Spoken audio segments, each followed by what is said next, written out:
Assalamualaikum warahmatullahi wabarakatuh. Alhamdulillah wassalatu wassalamu ala Rasulillah wa ala alihi wa sahbihi wa mawala wa la hawla wa la quwwata illa billahi amma ba'du.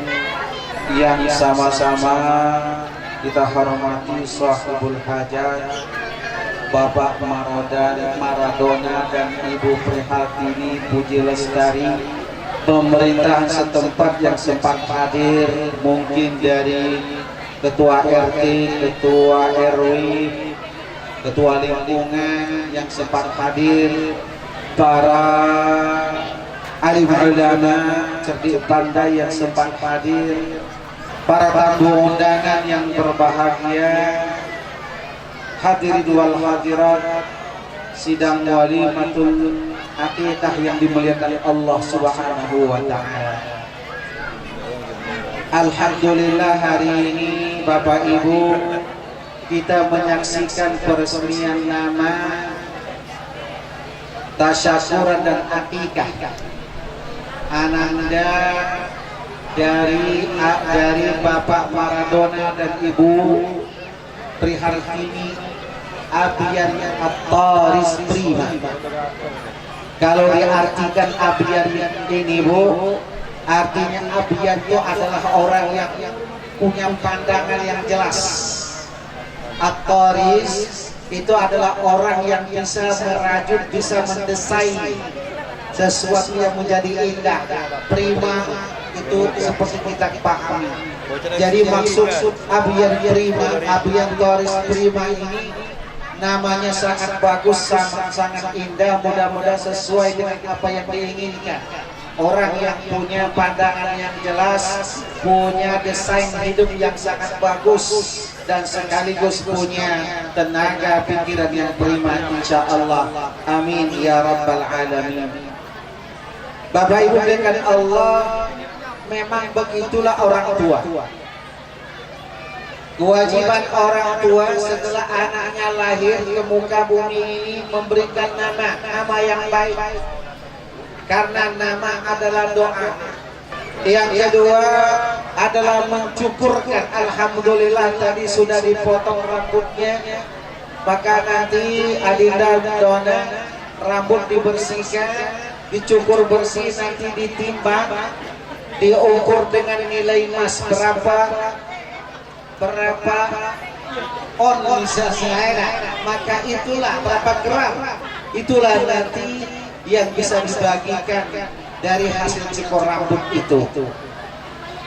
Berikutnya adalah mengakikahkan, dan alhamdulillah hari ini Adinda Dona sudah melaksanakan kewajiban berikutnya, mengakikahkan. Kalau kata Rasulullah sallallahu alaihi wasallam, kullu mauludin marhunun bi aqiqatihi. Setiap anak yang baru dilahirkan tergadai sehingga ia diakikahkan. Jamaah Allah, ibarat barang yang tergadai. Halo, ini anak ibarat barang yang tergadai. Kalau seandainya tidak segera diakikah, ditebus, maka ibarat barang yang tergadai di pegadaian. Taulah kita mantegadai itu Pak, setengah punya kita, setengah punya orang. Barangkali lebih dekat kepada orang yang tepat kita ngadai. Ngaku kalau kita tidak pacak nebus, sisip sedikit hilang bunyi kita. Erak jamaah, kalau kita tidak pacak nebus, barang itu mungkin punya orang. Maka alhamdulillah hari ini kedua orang tua telah melaksanakan tebusan itu, yakni melaksanakan akikah. Jamaah melakukan Allah. Ada yang keempat, nyunat. Belum disunat ya? Belum. Sebenarnya kalau dalam Islam itu beri nama, akikah, nyukur, nyunat itu di hari ke-7. atau kelipatan 7. Mungkin di kita budak masih kecil Pak Ustaz ada sunat. Di Arab itu Pak, kalau bayi lanang tidak boleh keluar dari rumah sakit kecuali hari ke-7. Keluar dari rumah sakit sudah disunat. Kita belum. Kita belum. Maka nanti sebenarnya anak ini jangan dibiarkan lama-lama Pak, tidak disunat. Anak itu kalau dibiarkan sampai SD, bahkan mungkin anak tamat SD baru disunat, agak bahaya. Karena apa? Banyak penyakit yang bersasar. Jadi kalau bisa secepat mungkin anak itu disunat sesuai yang dianjurkan oleh baginda Rasulullah Sallallahu Alaihi Wasallam. Hadirin yang berbahagia, anak adalah amanah. Anak yang diberikan oleh Allah kepada kita adalah amanah, titipan. Ngertilah Pak, man kita titipan. Ini titipan bagi orang era. Maka barang titipan itu harus sesuai dengan apa yang menitipkannya. Siapa yang menitipkannya harus sama.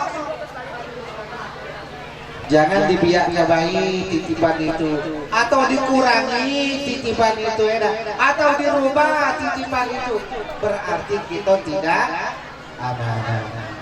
Maka jamaah Allah Subhanahu wa Ta'ala, amanah ini nanti kita dimintai pertanggungjawaban.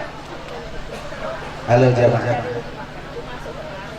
kalau jamaah masing-masing punya pikiran kita terhadap amanah, maka sungguh nanti kita akan dimintai pertanggungjawaban oleh Allah terhadap apa yang diamanahkan. Kita ini Pak, kalau amanah galak-galak, halo, kalau amanah berebut, nak kalau kita ngambilnya jabatan itu nak kita ambil, itu nak kita ambil, itu nak kita ambil. Kalau itu sasup jangan menjalankan amanah. Ujung-ujungnya tak ganti sikap pun yang beres amanah itu. Nah, amanah semua yang diberikan oleh Allah akan dimintai pertanggungjawaban. Hari ini mungkin kita bisa selamat. Di dunia kita mungkin selamat, tapi di akhirat lihat cerita. Lihat ini Bu, cerita Bapak Ibu. Ini penting cerita ini. Menjadi gambaran bagi kita semua. Ketika di akhirat kelak ada seorang perempuan yang protes kepada Allah, protes kepada malaikat karena ada kedua orang tuanya yang hampir memasuki surga. Tiba-tiba ada perempuan bilang begini, wahai Allah, wahai malaikat, stop dulu dua orang itu, jangan disuruh masuk ke surga. Nah, uji malaikat, kenapa kau tidak senang? Wahai malaikat, wahai Allah, bukan aku tidak senang kedua orang itu masuk surga. Cuman hari ini aku ingin meminta keadilan, wahai Allah. Ini cerita jamaah merupakan pelajaran bagi kita. Kenapa? Wahai Allah, aku di tempat ini, di neraka ini, sebenarnya bukan karena kehendakku. Bukan. Aku ditempatkan di sini bukan karena kehendakku. Kalau maunya aku juga akan menikmati surga itu. Tapi wahai Allah, semenjak aku akil balik, aku lakadis, ujungnya budak lakadis Bu, bahaya nih kalau kita ada urusi mereka. Kalau mereka sudah punya, sudah akil balik, tidak kita urusi, bahaya bagi kita. Akhirnya begini, setelah perempuan tadi bilang, wahai kedua orang tua, apakah benar yang disampaikan oleh anak itu? Benar wahai Allah. Jamaah. Setelah mendengar itu, akhirnya apa kata Allah? Wahai malaikat, ambil kedua orang tua itu, cemplungkan ke neraka. Tak jadi masuk surga. Kenapa? Karena ia tidak bertanggung jawab bahasa kita bau jangan galak muat tapi tak galak ngurus. Galak baik berbuat tapi tak bertanggung jawab. Nah ini nanti kita akan dimintai pertanggungjawaban oleh Allah Subhanahu wa Ta'ala. Maka ibu-ibu melakukan Allah zaman hari ini. Halo, saya yang sedang berbicara, tolong dengarin. Lihat. Hari ini, zaman hari ini kita memang dihadapkan dengan keadaan yang na'udzubillah jamaah. Keadaan yang mungkin sangat susah bagi kita dalam mendidik anak-anak. Anak usia 2 tahun, 3 tahun itulah pacak dia ngeles. Apalagi 5 tahun, 6 tahun lah pacak dia bohong, lah pacak dia mudikan pak. Apalagi budak lah SD lah SMP, SMA, na'udzubillah jamaah. Sebenarnya apa yang membuat itu semua? Yang membuat orang sekarang ini susah mendidik anak-anak. Inilah Pak. Inilah yang sebenarnya yang menjadikan kita susah mendidik anak kita. Karena HP. Benar gak? Dulu mana ada ceritanya kita dipanggil oleh umat kita. Nah, sini nak, gancang kita bercepat kita dah. Sekarang ini anak kita panggil sekali 2 kali tidak, 10 kali tidak, dia kaki ujungnya masih asik main aduh apa ada. Uji kita keren udah main HP. Kerennya Bang Banwan. Inilah yang sebenarnya membahayakan mereka. Buka YouTube, pencet aku di keluarga lo. Yang tak ngerti jadi ngerti, yang tak tahu jadi tahu. Alhamdulillah. Yang belum pernah nyoba lagi nak nyoba. Karena dari ya Allah. Dulu mungkin kita tidak pernah dengar anak SD buat cabul. Sekarang anak SD cabul. Kenapa dari sini? Maka jangan Allah Subhanahu wa Ta'ala. Mungkin kita heran, ngapalah Jepang? Menteri Pendidikan Jepang itu mengharapkan HP untuk anak SMA ke bawah. Jadi kalau di Jepang nak boleh HP, ditengok dulu KTP. Mana KTP? Kalau ternyata di situ tertulis sudah ada yang punya di nomor itu, tidak boleh. Jadi satu orang cuma punya satu HP. Kita ini kiri kanan depan belakang mengadu galau. Satu rumah mungkin bisa 10 HP. Ada di belakang Allah. Jepang itu teman saya masih ada di sana. Kata mereka anak SMA itu tidak ada mereka yang pegang HP. Nggak ada. Hebat nggak mereka? Hebat. Ya kan? Mereka memperbolehkan anak megang HP kalau sudah kuliah atau berpenghasilan. Sekarang ini budak umur 5 tahun untuk HP-nya berapa? Berapa? Paketnya berapa? Lasa rota basa. Iya. Jamaah melakukan Allah Subhanahu wa Ta'ala. Belum lagi di radiasinya. Coba sekarang, jangankan anak-anak, bapak, ibu, suami, istri kalau nak tidur, yang sikok ngadap ke barat, yang sikok ngadap ke timur, megang HP. Ada. Sisip-sipit, curhat dengan mantan pacar. Ada. Hadirin Allah Subhanahu wa Ta'ala.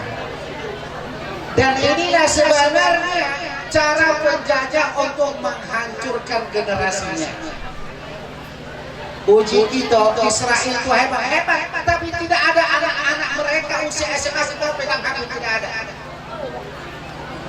Tidak ada. Finlandia itu nomor pendidikannya di dunia nomor 1. Ada anak SD mereka pegang HP, tidak. Budak kita ini Bapak. kemana-mana lagi kecil, oh megang HP, oh megang HP, caklah dia yang paling penting. Ada angkat nomor HP di situ, seolah-olah mereka yang paling penting. Jamaah, akhirnya apa? Anak tadi kurang baktinya. Ada. Jangankan orang besar, udah mak tungau, bahasa Kristo, tau mak tungau? Tungau itu bu, hidungnya di bulu mata ini nak tungau, sakit kecilnya ya, bahasa orang. Langerti dia dengan HP, pakam dia main HP. Kadang kita lah tuh tidak ngerti cara ngesense, cara screenshot dia ngerti. Uji itu keren, jamaah makan Allah.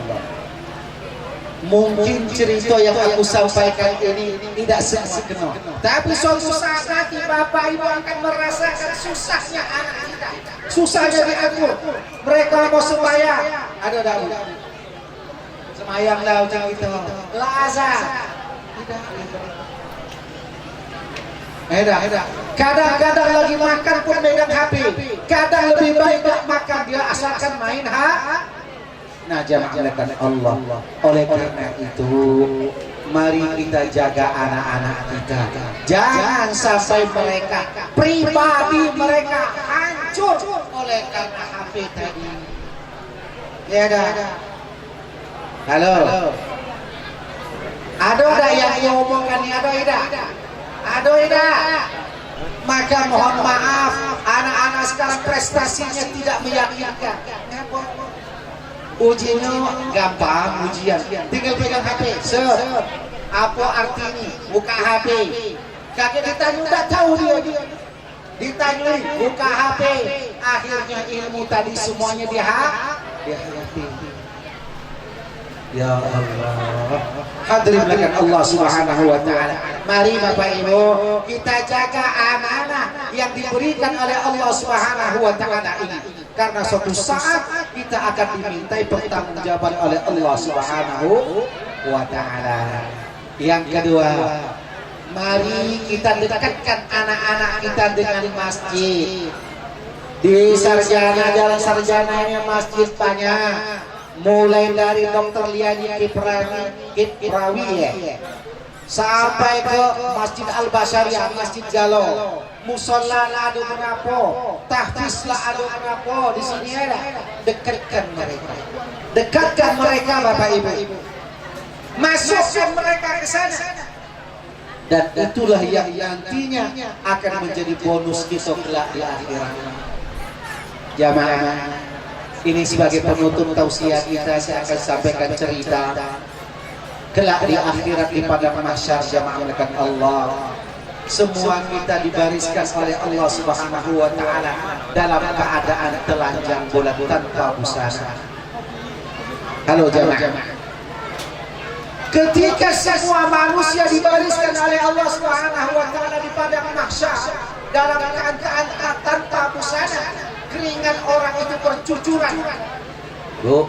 Bukan cuma bercucuran, tapi keringat itu akan masuk ke tanah sampai 70 hasta.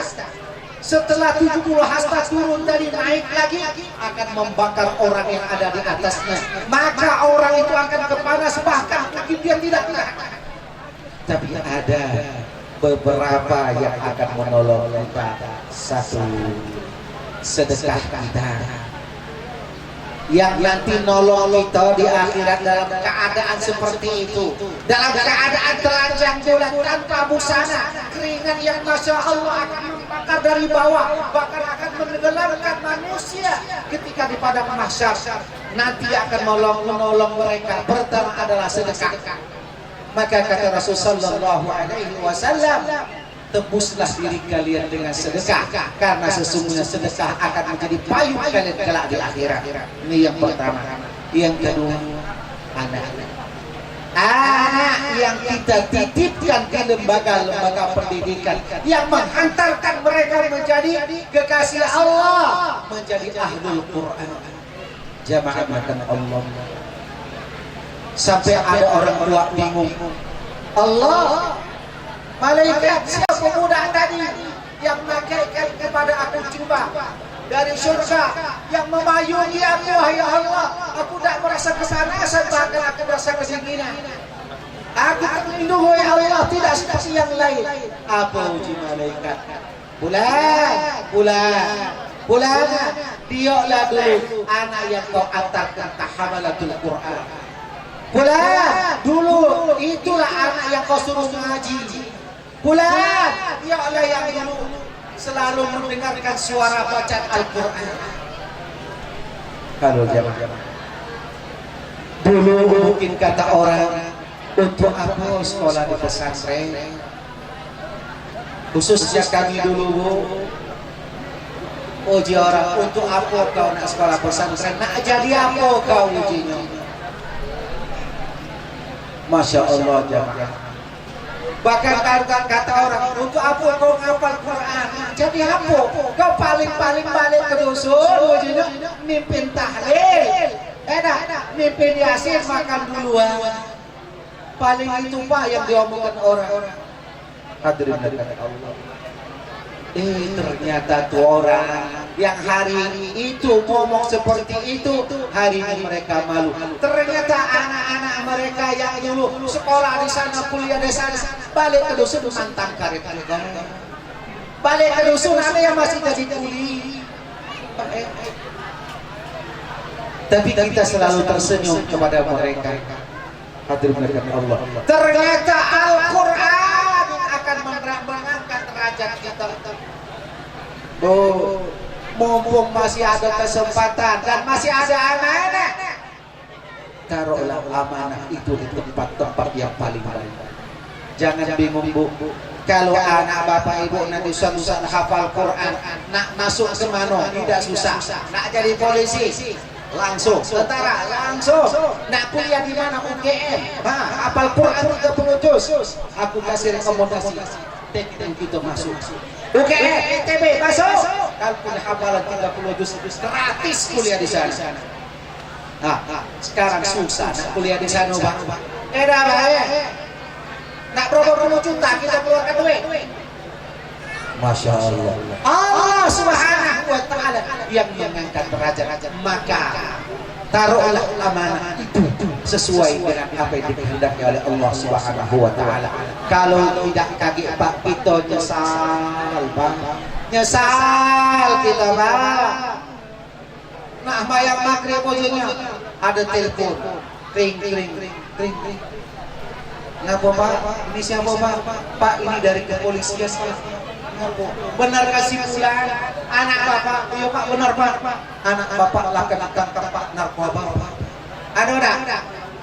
Assalamualaikum. Marah-marah Pak polisi telepon.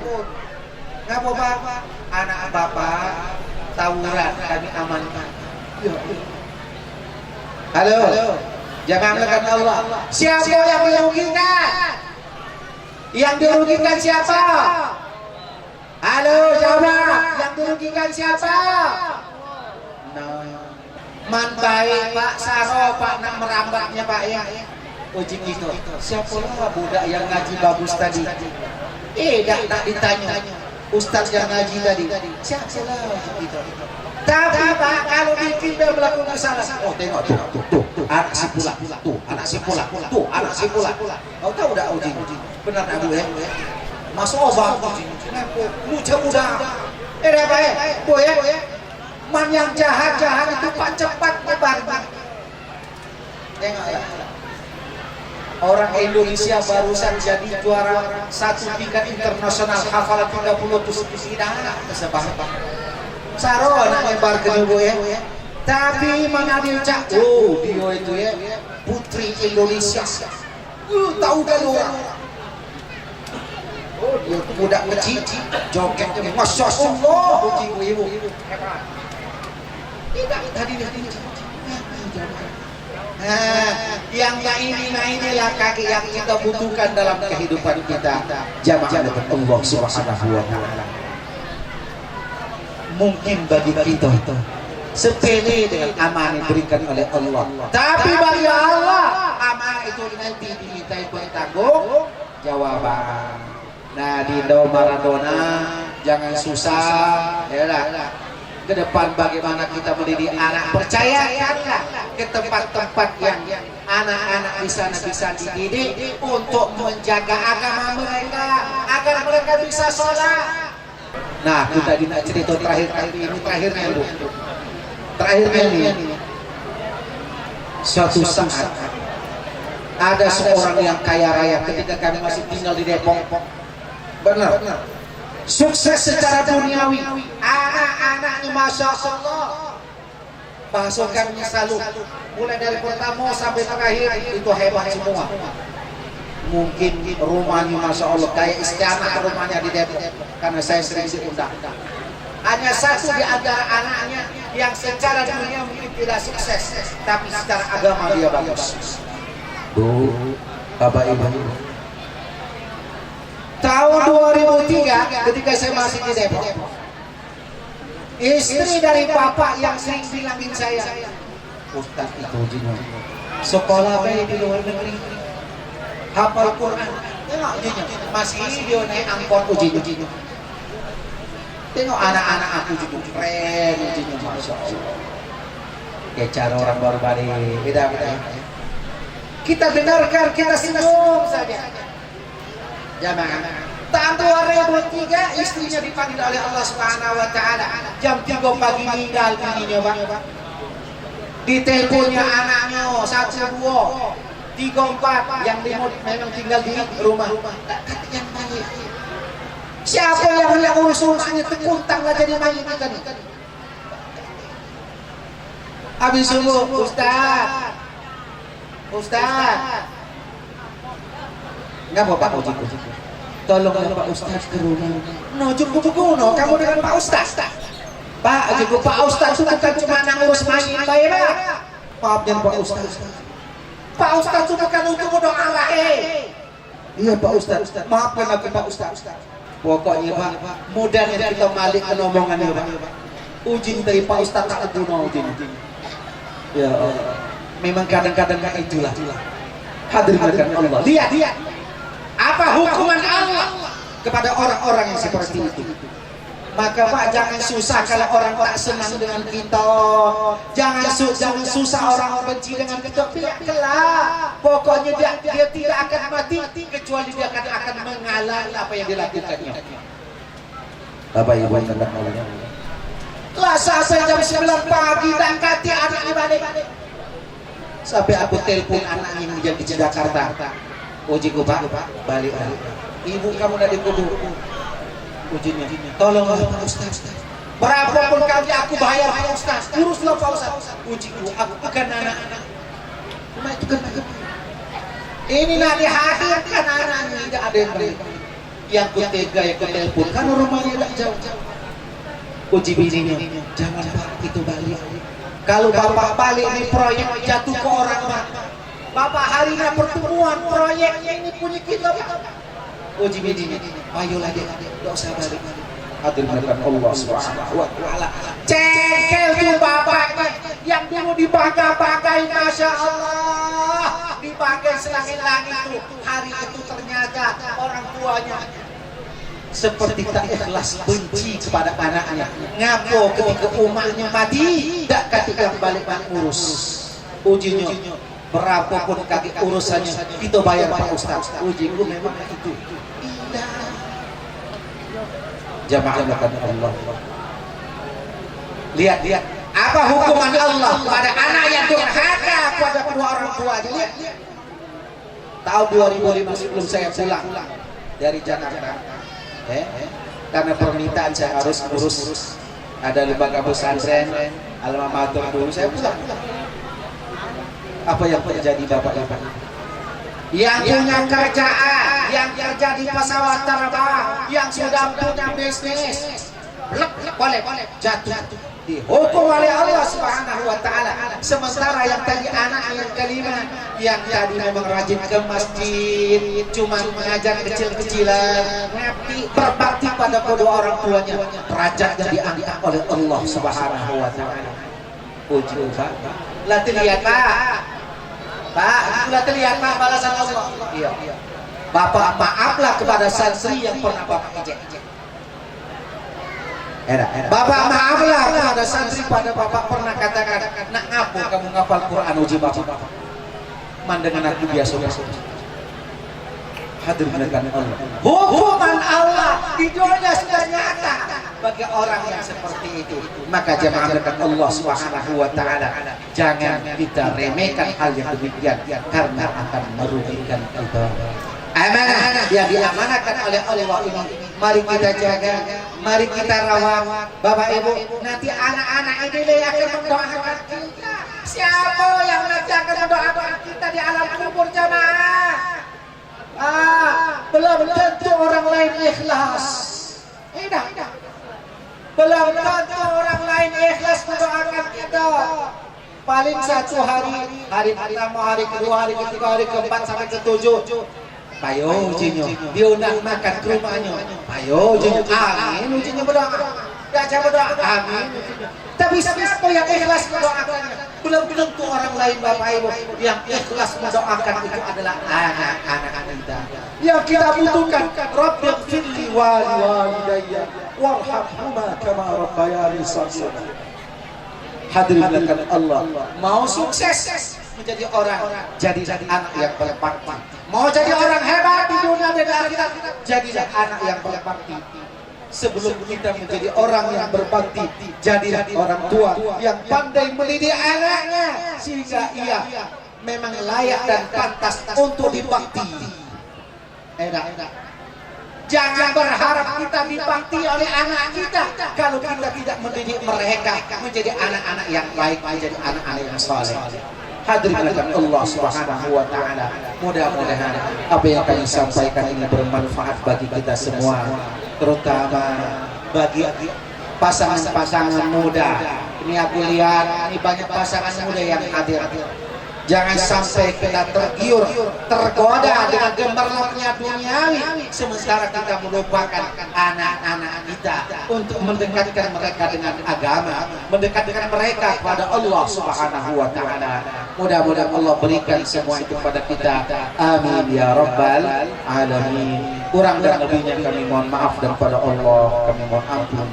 Mari kita berdoa kepada Allah Subhanahu wa taala agar anak yang baru diberi nama, yang baru dicukur, yang baru diakikah, Abian, Taris, Prima, menjadi anak yang saleh, menjadi anak calon hafiz Quran di situ, si ganteng anak yang soleh. Masya Allah, cita-cita orang tuanya dikabulkan oleh Allah Subhanahu wa taala. Amin ya rabbal alamin. أعوذ بالله من الشيطان الرجيم.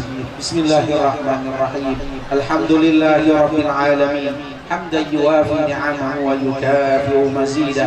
يا ربنا لك الحمد كما ينبغي لجلال وجهك الكريم وعظيم سلطانك. اللهم صل وسلم على نبينا محمد وعلى آله وصحبه أجمعين. اللهم اغفر لنا ذنوبنا ولوالدينا وارحمهم كما ربونا صغارا. اللهم إنا نسألك أن تجعل هذا الولد أبيا طارس بريما ولدا صالحا بارا لوالديهما يا ربنا رب العالمين. اللهم لا تدع لنا في مقامنا هذا ذنبا إلا غفرته، ولا عيبا إلا سترته، ولا مريضا إلا شفيته، ولا ضالا إلا هديته، ولا ولدا إلا جعلته صالحا، ولا ولدا إلا جعلته صالحا، ولا حاجة من حوائج الدنيا والآخرة هي لك رضا ولنا فيها الصلاة إلا قضيتها ويسرتها يا ربنا رب العالمين. ربنا آتنا في الدنيا حسنة وفي الآخرة حسنة وقنا عذاب النار. وصلى الله على نبينا محمد وعلى آله وصحبه وسلم. الحمد لله رب العالمين. Kurang dan lebihnya kami mohon maaf daripada Allah, kami mohon ampun. Wassalamualaikum warahmatullahi wabarakatuh.